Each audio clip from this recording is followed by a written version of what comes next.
Hello, people of the internet, and welcome to my review for Season 2 of the Netflix exclusive series Castlevania, the web series based off of the video game series of the same name.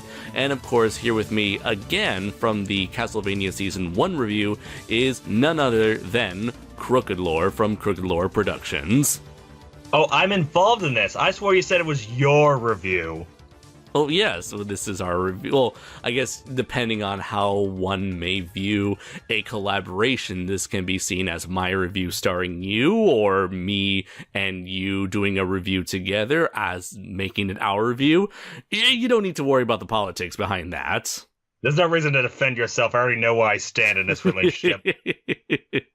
So anyways, last year we did a review of the 4-episode season of Castlevania, and which you and I loved tremendously, with us being like rather casual fans of the source material itself, I believe.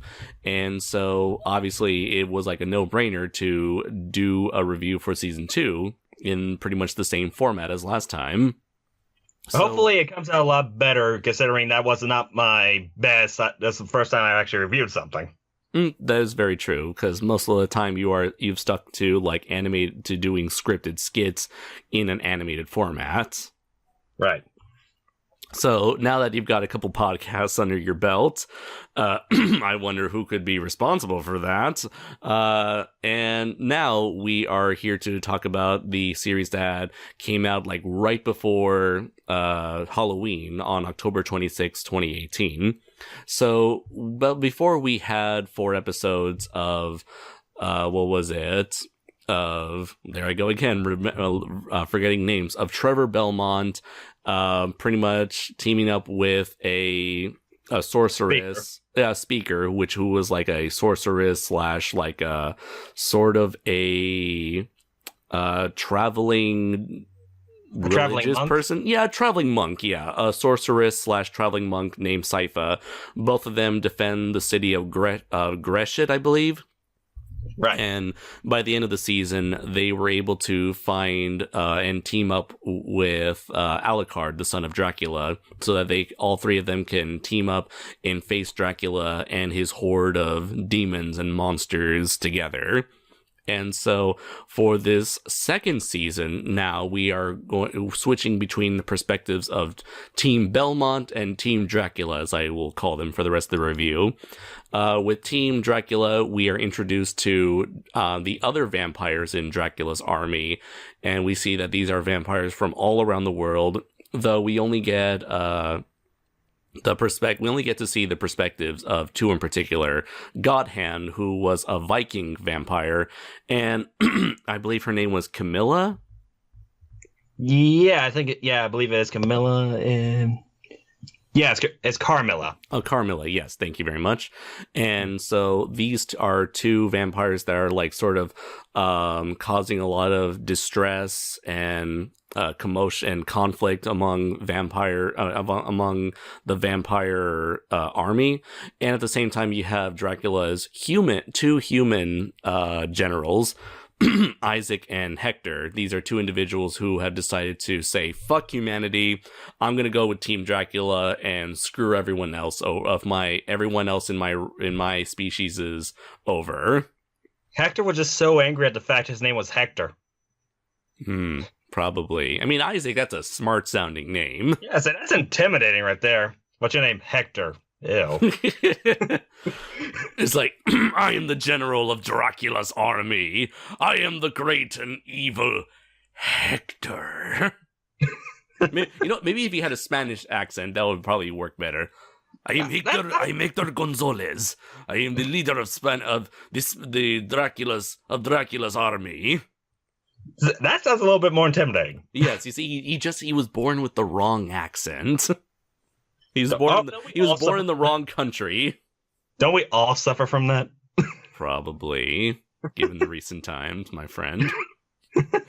Let's see. So, anyways, we focus a lot on Hector and Isaac and how they are dealing with the with the vampires and how they have a lot of distrust for distrust for the human generals. Meanwhile, over in Team Belmont's side, we have Trevor, who suggests going to his family's old estate where they can find potential weapons and spells and a lot of secret magic and information that his family had gathered over the years in a possible attempt to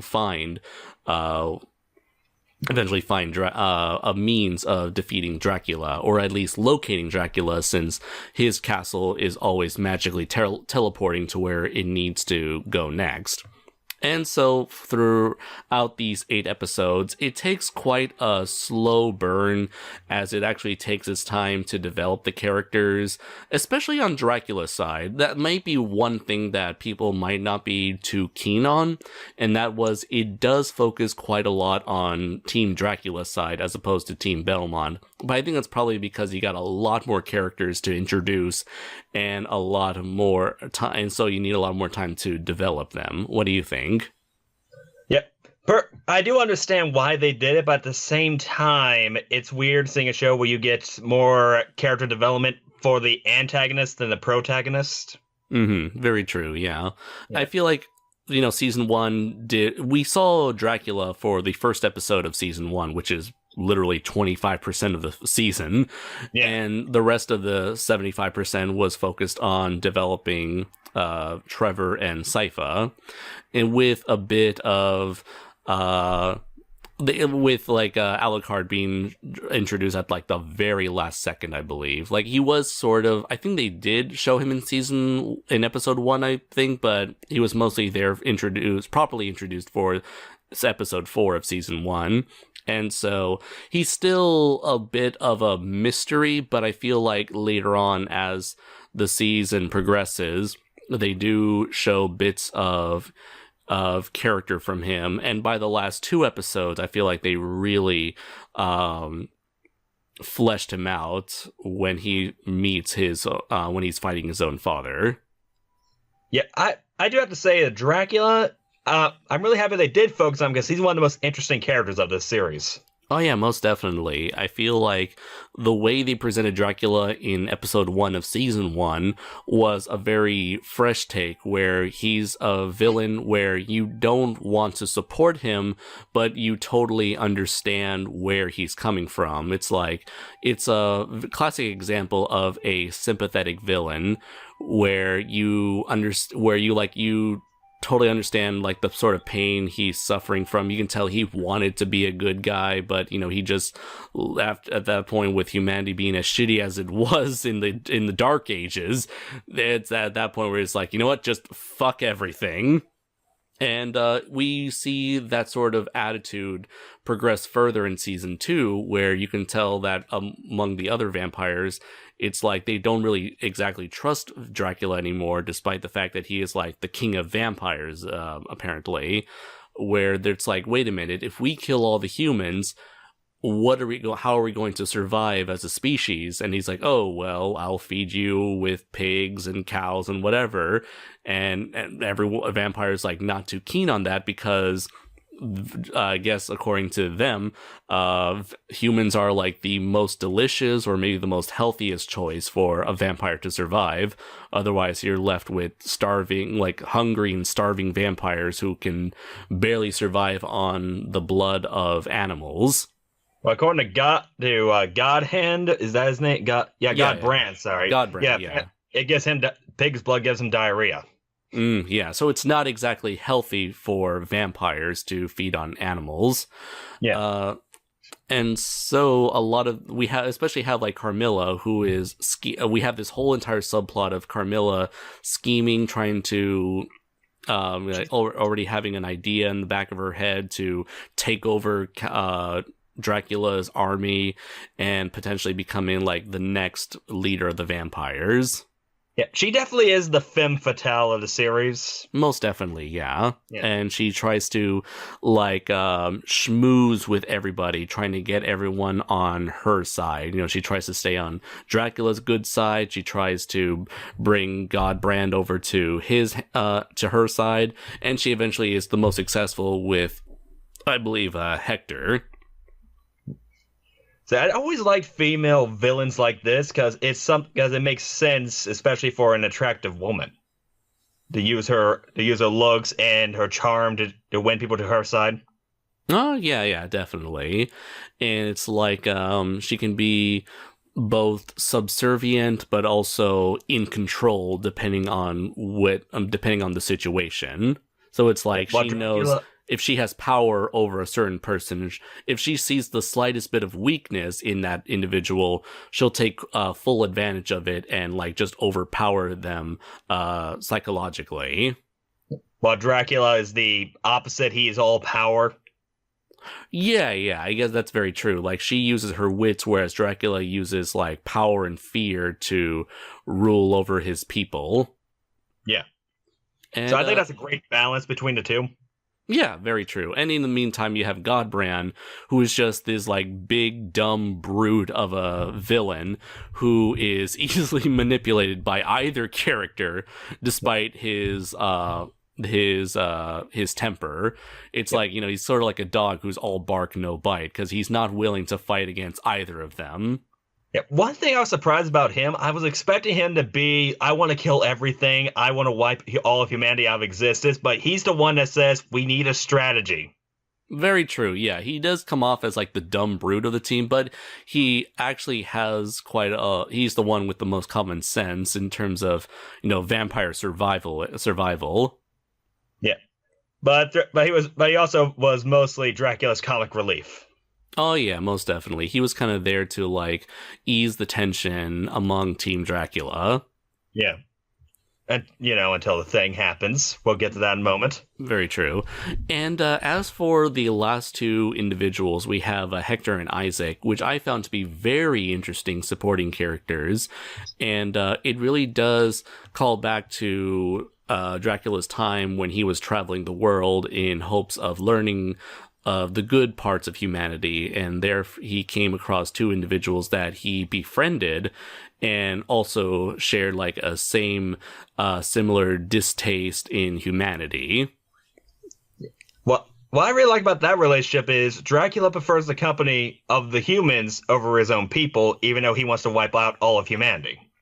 Very true. So it's like, I forgot what he said in the series itself, but he mentioned something along the lines of, I trust people who are willing to screw over their own people because they're like, vampires are motivated by hunger. Meanwhile, humans are motivated by more complex feelings and emotions that Dracula himself can get behind. Yeah, I remember him saying he didn't want anyone that refers to the humans as cattle. He wants them to refer to them as monsters or people. Right, and what better way to have the perspective of viewing humanity as monsters than other humans themselves?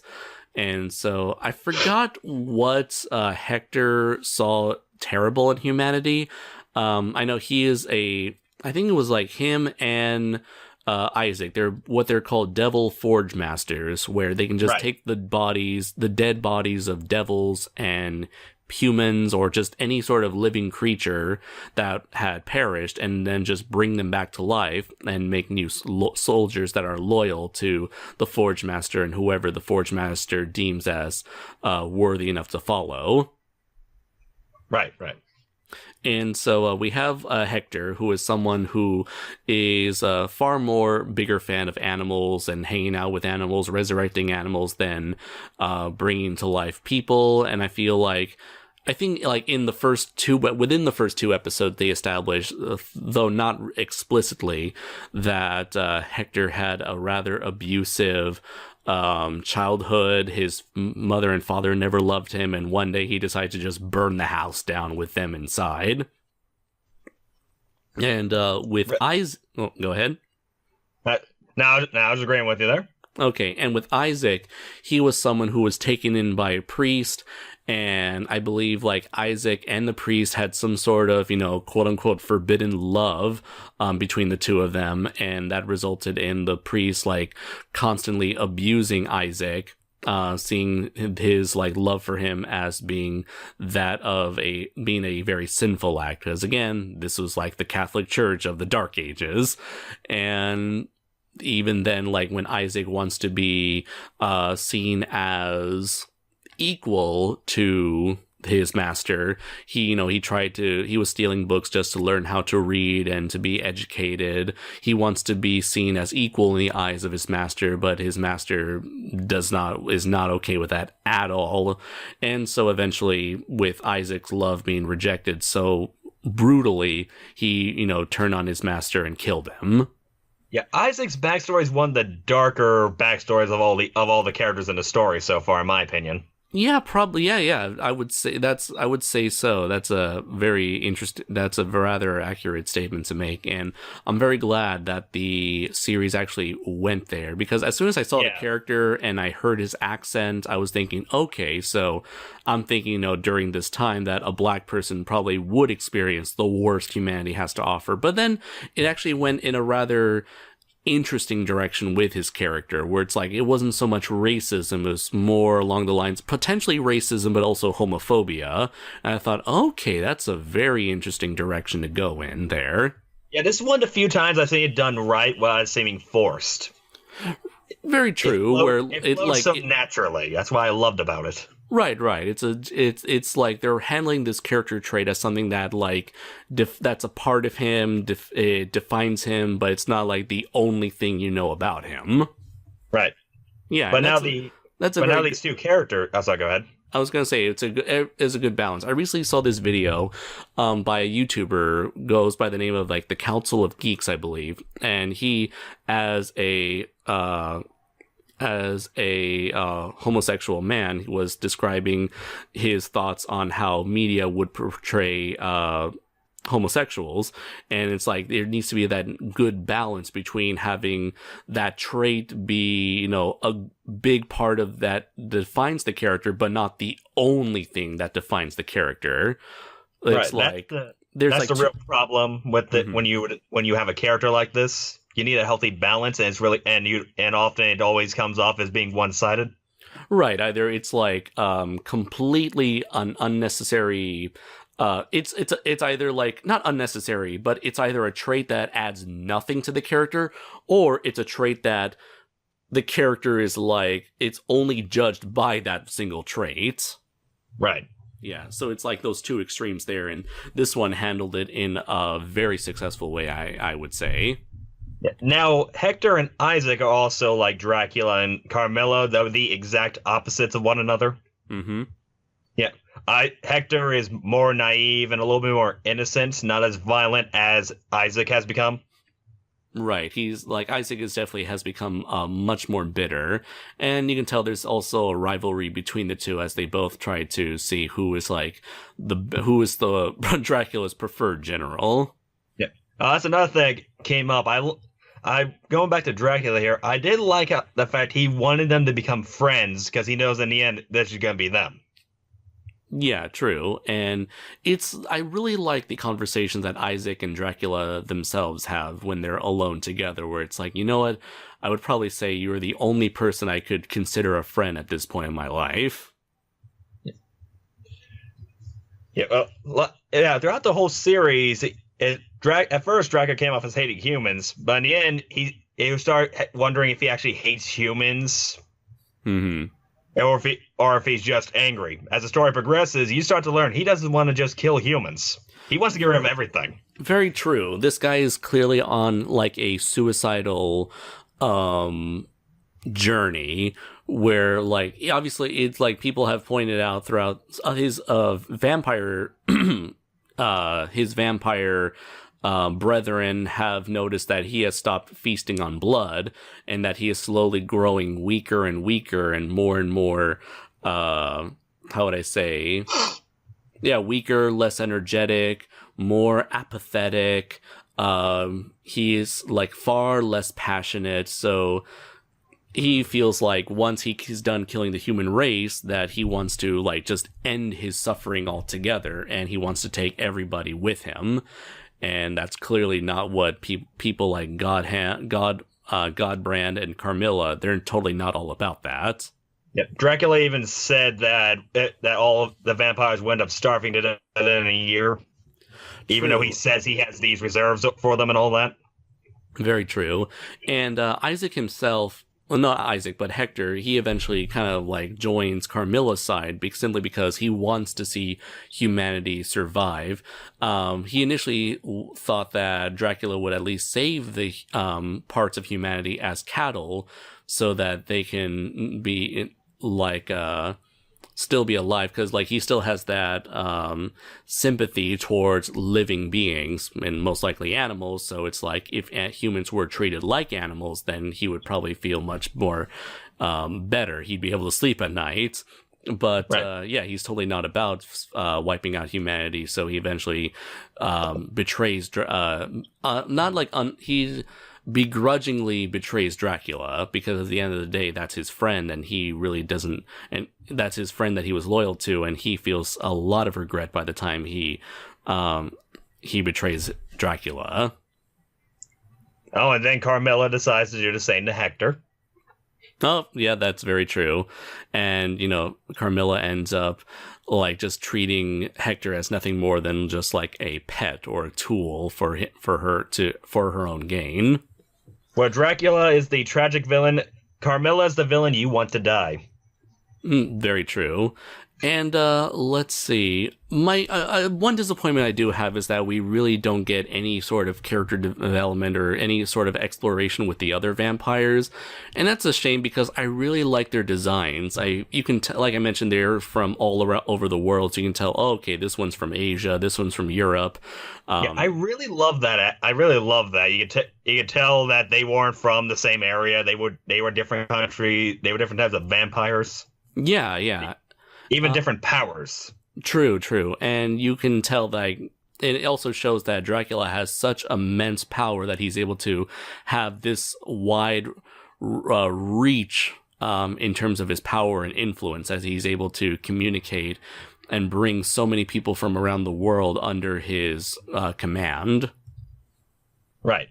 Yeah, but unfortunately, these characters, they're simply like cool plot devices for our heroes to eventually encounter and kill before Dracula. These are like the mini bosses before the big boss. Yeah, it's kind of annoying when they waste such great designed characters and not give them any lines or anything. Right. I feel like the only time we ever hear them is whenever they're like shouting or yelling in like episode 7 during their eventual clash with Team Belmont. Sorry, something popped out there from. But yeah, they were mostly just hissing. Yeah, hissing, yelling, screaming, screeching, moaning in pain, maybe. Yeah, just animalistic sounds, I would say, or war cries, maybe. Yeah, so that's my biggest pet peeve with the whole Team Dracula stuff. Anything you have to say about these guys before moving on to Team Belmont? Nothing really. We discussed it all except I did run across something that did pique my interest, is when it involves the character of Isaac. Some people believe he's going to become the character of Death from the Castlevania games. Oh, really? Now? That's what I've heard. I don't know too much about the games itself, so I can't really give out my opinion on that. Okay. But I do think that's kind of interesting. All right, because I was always under the impression that Death was never really a character so much as just like the embodiment of death, the Grim Reaper, the Angel of Death. It could be like that's like a new death born every few centuries or something like that. So it's like the Santa Claus, when one dies, the next one takes over. Sad thing is, they did that in the Simpsons Halloween episode, so if they do it like that would pique my interest very much so. Now I'm imagining like Trevor or Simon Belmont going up against Homer as the Grim Reaper. That'd be the best episode ever. I don't know what you're complaining about. Although, given what happens at the end of the season, it does make Dracula's appearance in Castlevania 2 make all the more sense. Right. Let's see. So, going forward with Team Belmont, so as I mentioned before, we have Trevor Belmont, we have Sypha, we have Alucard. They're all kind of traveling together in a caravan from Greshit, and eventually they go to the Belmont Manor, or the remains of the Belmont home, where Trevor spent his I would say his childhood there. Yeah. And so I do have to say, with Alucard and Trevor, it's like the best depiction of male friendship. I would say so, yeah. Where they're just like throwing insults at one another, and they're both equally having fun doing it. Yeah, I say I've never seen this. This is how I talk to my brothers and friends. How come I never seen this in TV before? Very true. It's like, hey, fuck you, right back at you, asshole. That just means love to a man. Very true. That's how we how do you say, we show our emotions. That's how we express our emotions. And to women, say to our girlfriends, we say we love them. We don't talk to them like we talk to another man. That means we don't love you as much. Exactly. And these guys, they kind of squabble. They feel like brothers, and as the season progresses, we come to see them more as like being similar to each other than we initially thought. First, we would think of Trevor as like more of the snarky asshole, and Alucard as more of the sort of pretentious, snobbish individual. But at the end of the day, we find that both of them are kind of like children in grown men's bodies. To people, these are individuals who are unable to fully mature. Like every man. I guess so. They're both man-childs, essentially. The men. They're both man-childs, slowly maturing and becoming real men through their friendship. And we also have Sypha in the middle of it, trying to be like the peacekeeper, the individual who's trying to like hold the team together and keep both sides from tearing each other apart. Yeah, I was really happy to get more of her this season. Very true, yeah. And she was only in like the last 2 episodes of the last season. Was she? Oh yeah, I guess so. Yeah. And of course, good to see more Alucard, but I couldn't really say that considering he was only in it for 5 minutes last season. True. And it's also funny how when we see Alucard, it's very interesting to look at him, and I'm glad that this season focused on his relationship with his father, because I can assume that going on a mission I guess you would call it patricidal mission, wanting to kill your own father is not an easy task for him. And despite him having all this hatred and being like so willing to do this action, at the end of the day, that's still the person who raised him. And so by the time this season comes to an end, you can tell that he is like completely heartbroken with what he had to do. Yeah, throughout this whole season, despite Trevor being considered the main protagonist, I would have to say Alucard was more of the protagonist of this season. Well, that's interesting. Just because of that. Yeah. Then also the last fight just really gave you the vibe that he is the hero of this story. Okay, yeah, I can see that. Like with Trevor, we don't get like that much development from him. Like he learns to chill out over time. Like the first season, it was all about like redemption, with Trevor being like at the lowest point in his life, and him like just coming back from it all and being able to take up the mantle of the hero again. And so in this season, it's like he's become a lot less selfish. He's become more selfless. But there's still that bit of, how would I say this? Unwillingness to commit to being in a team.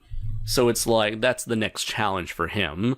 Meanwhile, we also have a similar journey for Alucard, but there's more also, like you mentioned, there's that more personal struggle that he's going through with him and his father that Sypha and Trevor don't really have. Like, the only real challenge that Trevor comes along is, what do I do with my life? What am I going to do with my life after Dracula is finished? And at that point, that's where his and Sypha's journey is resolved with. That's the journey that him and Sypha's characters revolve around. It's like, what do we do afterwards? Yeah, I actually had a kind of sorry, go ahead. Meanwhile, Alucard, his whole quest, I guess, is like both physical and mental. There's like a personal struggle, mental struggle, physical struggle, and it's like most of his character development is focused on the here and now, whereas most of Trevor and Sypha's mental struggle is focusing on, like, what are we going to do in the aftermath of this? Yeah, but I kind of have a problem with Trevor and Sypha's relationship because since we didn't see a whole lot of them, it didn't seem natural for what's leading up. Really? Yeah, because we didn't get a whole lot of them. It seemed like Trevor was closer to Alucard, not in a romantic way, but closer to him than her, because you see a lot more of them together.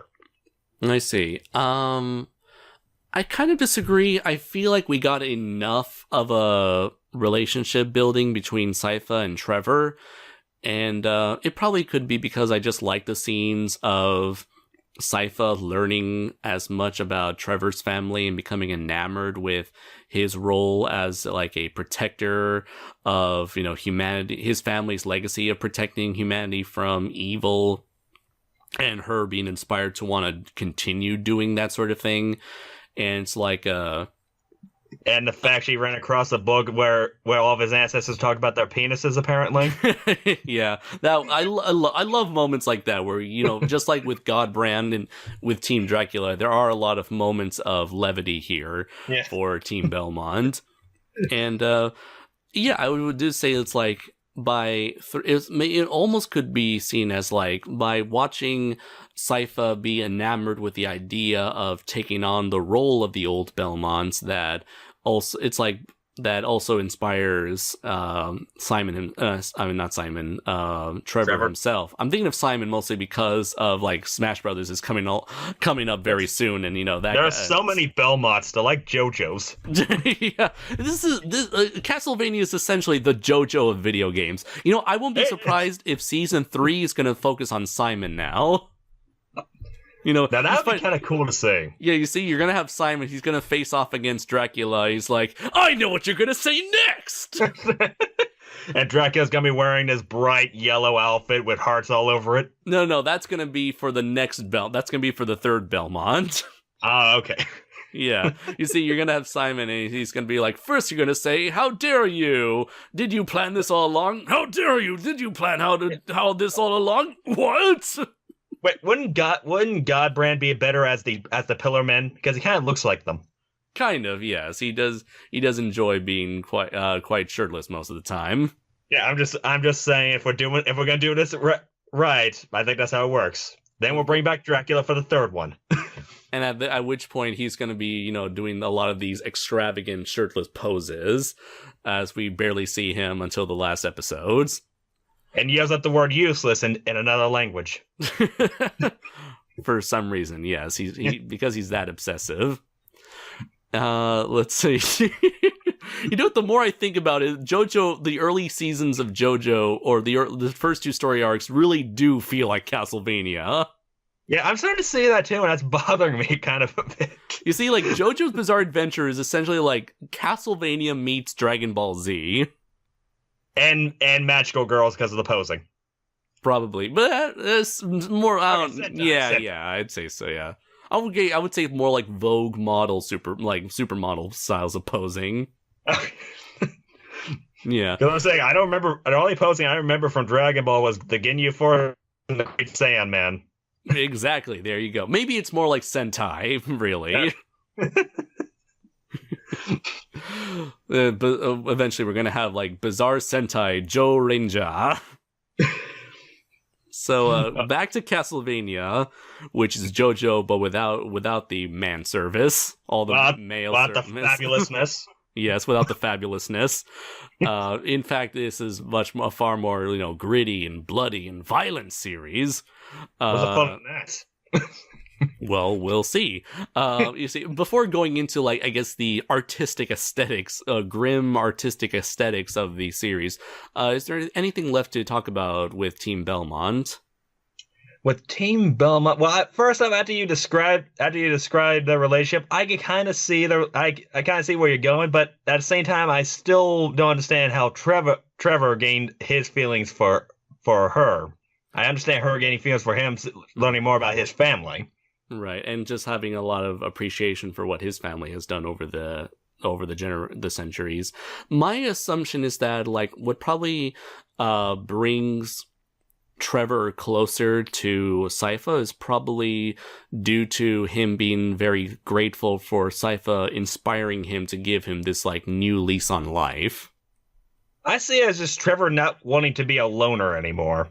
Probably, yeah. And I would say it's like, that's the thing I like about by the end of the series, is that it's like, you can tell they're going to be in a relationship, but it's not that overt. It just, I don't know. I know you said it wasn't as natural for you, but it felt natural for me. It's like, it's not like they make out at the end of the season. It's like, yeah, let's stay together. I'm happy they didn't go that far. I'm happy they didn't go that far. They kind of kept it subtle because, like I said, they didn't give you enough to really lead up to something like that. Uh-huh. But I think the way they set it up, it's a lot better than what you would expect. Right, and I was gonna I meant to bring this up earlier, but it's like, I guess for fans of Castlevania, they're probably going to be upset that Grant is not in this season at all whatsoever, unless there's some sort of, like, clever Easter egg that I might have skipped over. Again, I'm more of a casual fan. I haven't even played Castlevania 3. I've mostly played just 1, 4, a little bit of Symphony of the Night, and I think that's it, yeah. But they will be happy to know that the Morningstar whip is in this. Oh, yes, it is. And it's like, I know that. I recognize that thing. Yes, it's like the one thing I know about. It's the thing. I saw the thing, and I was like, I know the thing. I was excited because I recognized the thing. I was watching this with my dad. I went, that's the thing I know about. Those are the exact words I said to him. It's the thing.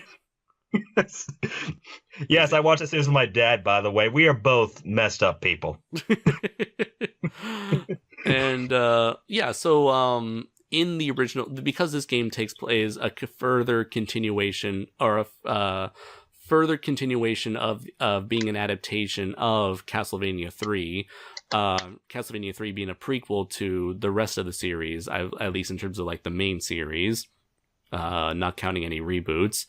And so it focuses on Trevor, on Sypha, Alucard, and a fourth character who is a pirate named Grant, who was, like, the more speedster type of character who can, like, climb up walls and uses a dagger knife, I think. So yeah, they have the three characters except for him. I know, like, in some, I think it was like James Rolfe's review, he was disappointed because he himself is, like, a huge Castlevania fan. I also kind of look at this as from a story and animation perspective, because they already have so many characters on Dracula's side, and a lot of them don't even have lines. Right. So it'd be kind of hard to kind of balance that to add another character. Right. So yeah, it could be because, they only have 8 episodes to work with, and the writer or the producers, really want to focus more on Dracula's side, that introducing any more characters for Team Belmont would have, been too much for them. So it's like with Team Belmont, we spend less time with them because we've already been introduced to them. So they want to focus more on, like, the new characters they made up. Although it's kind of sucks as an adaptation where it's like you'd expect the series to be about the characters that are in the game. Instead, this series ended up introducing new characters not from the game and they took priority over characters that were featured in the game, as few as there were.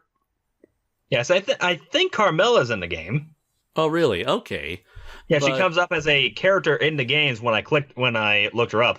Oh, really? Okay. What about Isaac and Hector? Let me see here. Let's see. Opus Hector and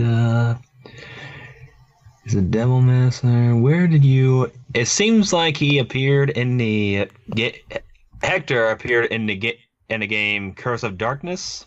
Huh, okay. I'm checking up Isaac right now. Yes, I have Isaac here too. Same thing, Curse of Darkness. Curse of Darkness. Okay, and what game was Curse? Okay, so Curse of Darkness was a PlayStation 2 game. Yeah.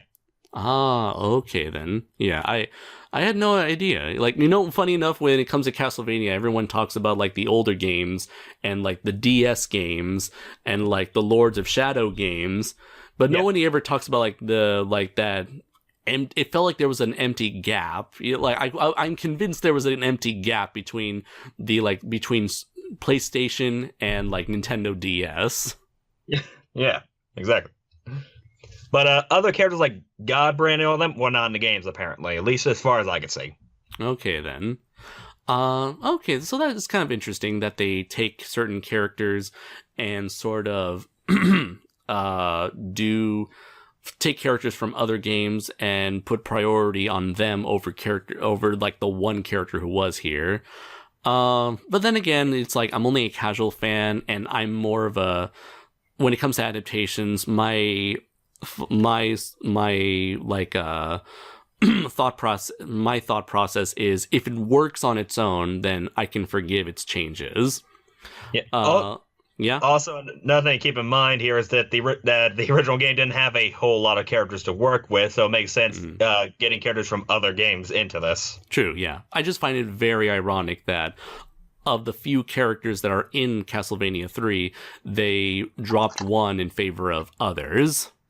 That is true, but at the same time, they really wanted to focus on Dracula this season, so it makes sense they got rid of one hero who wouldn't make any sense being forced in there without them running across him. Mm-hmm. Yeah, that's true. So who knows? Maybe if we ever get a season 3, maybe they could. We will, actually. It's been renewed for a season 3, and it's going to be 10 episodes. Okay. And so they're pretty much done with Castlevania 3. So I do wonder, like, when they do Sorry. when they do execute, when they do produce a season 3, I wonder if it's going to be a continuation of the Castlevania 3 world and story and characters, because apparently this Curse of Darkness does take place with does focus on Hector and Trevor Belmont, and Isaac with Isaac and Dracula as the villains. So yeah, I am wondering, it's like, is this going to be a continuation of Trevor's story, or is it going to pull a JoJo and focus on another Belmont? That would be kind of interesting, but I really want to see more of Trevor, because he's kind of one of my favorite characters in any media right now. Because I love that personality of his, the reluctant hero. Right, who's also a bit of an asshole. He's got and who's like someone who, like, maybe at the end of the day would probably prefer drinking himself into until he's blacked out than actually fighting vampires. Yeah, I always like those kind of characters. That's just me. Yeah. So yeah, it'll be very interesting to see what they end up doing. So with that out of the way, how do you feel about the overall style and presentation of the series? Well, first off, I'm happy we got more unique monster designs and not the same vampire creatures. That's true. Yeah, we had like quite a lot less monsters in the series. Instead, we ended up with a lot more humanoid, intelligent villains this time around. But the monsters we did get were really cool. There was that one with the crow's skull on his head with the wings. Oh yeah, during the attack on the Trevor Manor. Yeah. And also the fight scenes have definitely we got more fight scenes, and they definitely improved a lot since the first one, and the first one had some pretty good fight scenes in them. Oh yeah, and while it is a very slow burn, and they take a very the action takes a how would I call it, a backseat? Thank you. It takes a backseat to character development and fleshing out the cast. By episode 7, I feel like the wait was totally worth it. Like episode 6 and 8 were totally worth it. Especially 6 and 7. Yeah. especially when you want to see some fight scenes for Trevor. Yeah. Oh yeah, he definitely does do take the spotlight a lot as he's defending the home base as Alucard and Scythe are attempting to do their spell to trap Dracula's castle. But the best fight scene throughout this whole season was the fight between Team Belmont and Dracula. Ooh, yeah, and at that point, it's like you got the bloody tear, like the famous, like the series' iconic bloody tears theme started playing. At which point, I was like, "Wait a minute, is that? No, it is." That's another thing. They actually have music from the games in this season, which I believe they were lacking the first one. Oh yeah, and I feel like once you see the Team Belmont clashing with Team Dracula, you can really feel like this was like a real. You can feel like this was Castlevania. You know, da da da da da da da. You're like totally into it the whole time. Yeah, people thought the first episode Goblin Slayer was messed up. Wait until they get a load of this. Very true. And I think like for some people, maybe this might be a bit of a disappointment that the series so far has chosen to focus so much on characters. For me, I personally love it, but I can see how some people might be a bit upset because maybe they always view Castlevania as nothing but like pure action. Just like people going up to Dracula's castle, facing off against foe after foe, boss after boss, until finally reaching the top of the castle. Here, that it's like they took that format from the games and just like threw it out the window, and instead like chose to do their own thing. And I love the direction they chose for both seasons. I really feel like it worked.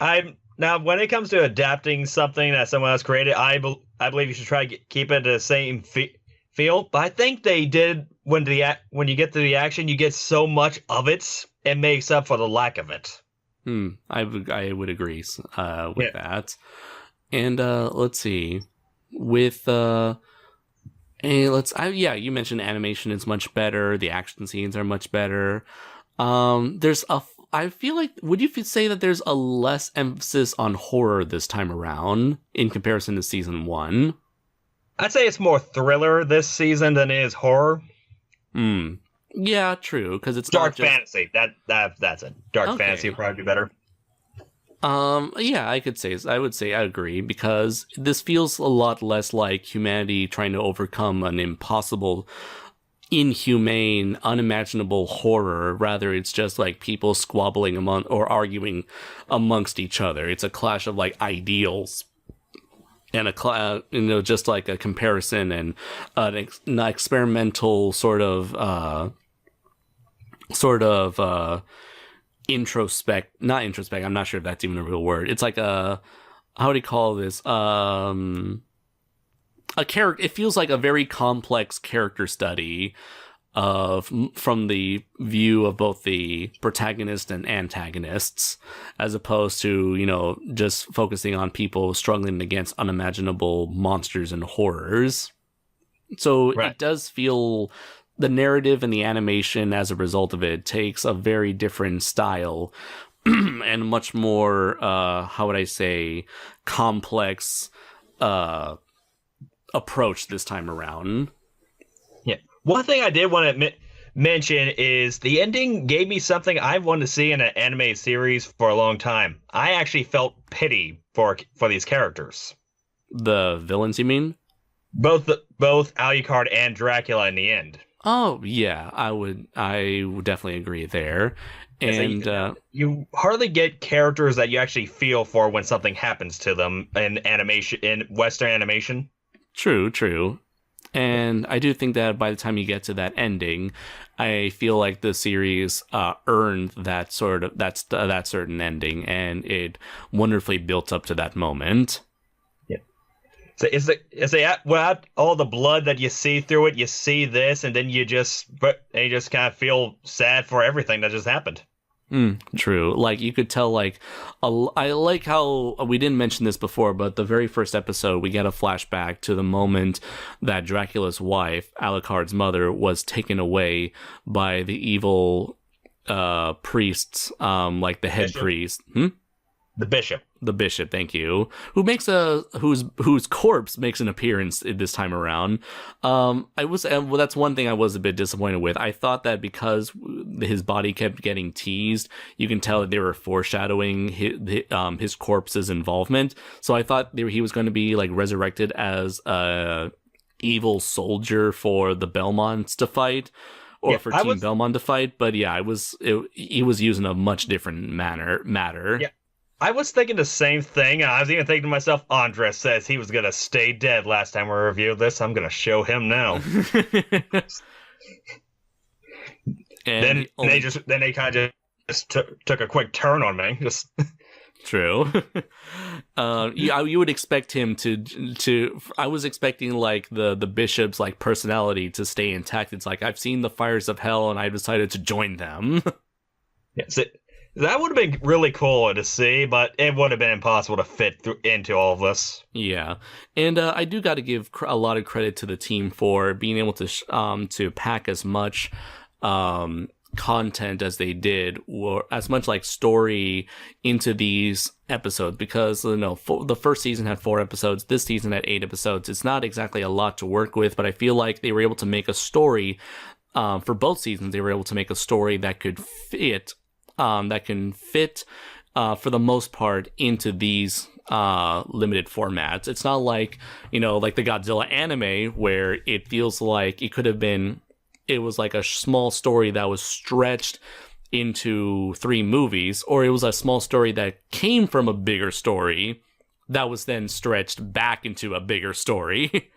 Right. If that makes any sense.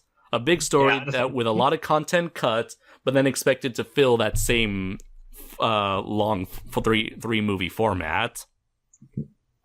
Here, it feels like they took full advantage of the amount of episodes that they had, and was able to make a story that complemented and worked with the resources at their disposal. I also think that they actually made one of the best Western animations that I have seen in a long time. I would say it's definitely on par with Voltron. Although I haven't seen the last season of Voltron, but I know some people are starting to like fall off the Voltron bandwagon, mostly because people are starting to feel like, oh, maybe having like 2 or 3 seasons a year isn't so good now. Yeah. Here it's like I'm glad they took their time and took a year off between seasons here. And do you also feel like that people are trying to follow Castlevania and we're starting to see a lot more adult-aimed action animations? I would say like Castlevania being as big of a brand as it is, I wouldn't be surprised if it did serve as an inspiration for more action or adult-themed animation. Because we have things like Constantine, City of Demons, which is one of the DC animated movies, but it's a lot, but it has the same vibe as Castlevania. It's more dark fantasy. Okay, yeah. In that case, I can see that being a possibility. Yeah. But go on. Let's see. Is there anything else to discuss in terms of the style and overall style and presentation? We talked about the music itself being great and actually incorporating some of the music from the games. We talked about the different approach, it being feeling more like a fantasy thriller or fantasy drama more than a fantasy horror. Right. We talked about the animation being much better. We talked about the character designs for the new characters being very interesting and memorable. Yeah. Let's see. Oh, there is something I did want to mention. They keep on. I'm kind of confused if Dracula is either magic or very advanced technology. I feel like he is magic because they do pretty much establish that hell is a thing. Yeah, say that. But because he has lived long enough that he is able to acquire knowledge in science. And I said, that's one thing that kind of confused me throughout the whole thing, because a lot of people imply that there's no magic, it's all advanced technology, but a lot of it implies it's magic. Oh yeah, like the idea, like the teleporting castle, where there's a lot of gears moving around. And in the past, we've had, in the last season, we've had the sort of early electricity powered lights in Alucard's dungeon. Right. Let's see. There was one thing. Going back to the character thing. One last thing, without spoiling things, I want to bring up one great thing I loved about how they handled Alucard and how where they compare the two of them. Between him and Trevor quite brilliantly, where Trevor is someone who wears his emotions on his sleeve. Alucard is someone who prefers to like just bottle everything.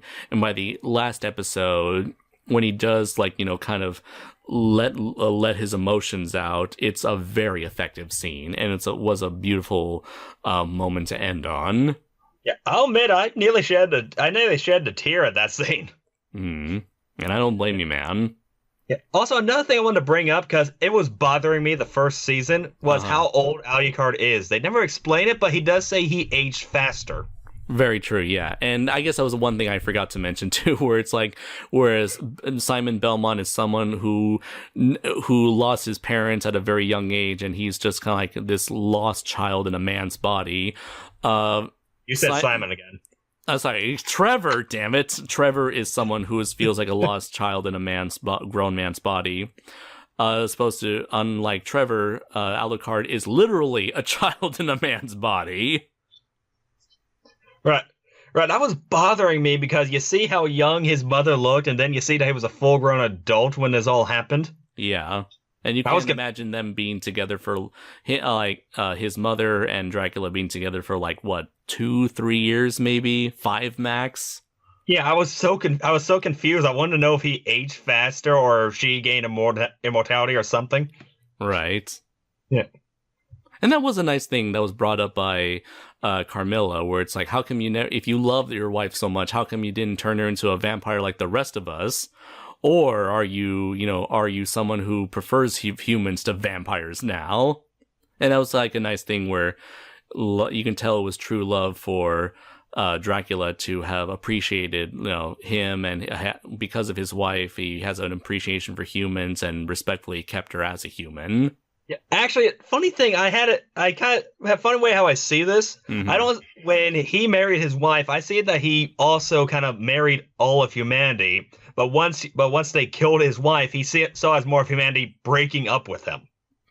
I know it's kind of weird, but that's kind of how I see it. He didn't just love her; he loved all humanity. But then this happened. He still has feelings for it, but he's angry at it. Huh. Okay then.